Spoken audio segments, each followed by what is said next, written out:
अगदी पूर्वीच्या ग्रामीण भाषेत जुराणी या शब्दाला मूळ म्हणण्याची पद्धत होती. माहेरी न्यायला मूळ आले म्हटल्यावर तिच्या मनाला पंख फुटला. ती कितीही उत्तमे झाली तरी सासरच्या परवानगीशिवाय ती काहीच करू शकत नाही. कितीही मनाला विचारायचं म्हटलं तरी सासरची परवानगी घेऊनच ती माहेरी जायला निघते. मन तर आधीच माहेरी पोचलेलं असतं. माहेरच्या गोठ्यातल्या कपिला गाईची ओढही नातलागामी इतकीच तिला लागलेली असते. ती माहेरी पोचते. सगळ्यांना मन भरेपर्यंत भेटते. पंचमीचा सण तोंडावर आलेला असतो. आता तिला ओढ लागलेली असते ती दुरावलेल्या मैत्रिणींना भेटण्याची, त्यांच्याबरोबर झिम्मा फुगडी खेळण्याची. होता होता पंचमीचा सण येतो. जुन्या सासूरवाशिनी आणि नव्या माहेरवाशिनी नटून सजून एकत्र जमतात आणि काय धमाल मस्ती करतात ते बघायला आपण तिकडेच जाऊया ना.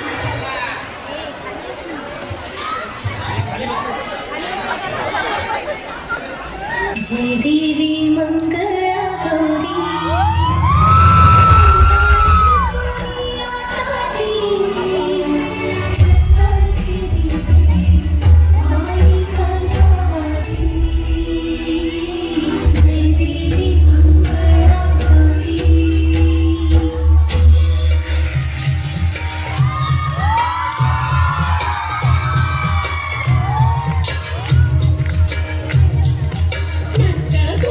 कशी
छान, खूप सुंदर, जोरदार टाळ्यांनी स्वागत आणि अभिनंदन करूया बायपण भारी वागांचं.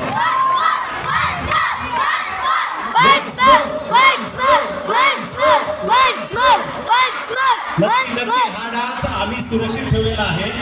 याच्याही पुढे इस्पिकचा एक्का, बदामचा एक्का म्हणून पुढच्या वर्षी जेव्हा आपण 50वे वर्ष सादर करणार आहोत त्यावेळेस हे बायपण अजून भारी झालेलं असेल आणि ते तुम्हाला थिएटरमध्ये दिसेल. त्याचबरोबर पुरुषपण जे हलकं झालेलं असेल ते पण भारी होईल आणि ते तुम्हाला 50वे वर्षी पुढे दिसून येईल. या ठिकाणी आपण पुढील कार्यक्रमाला सुरुवात करत आहोत.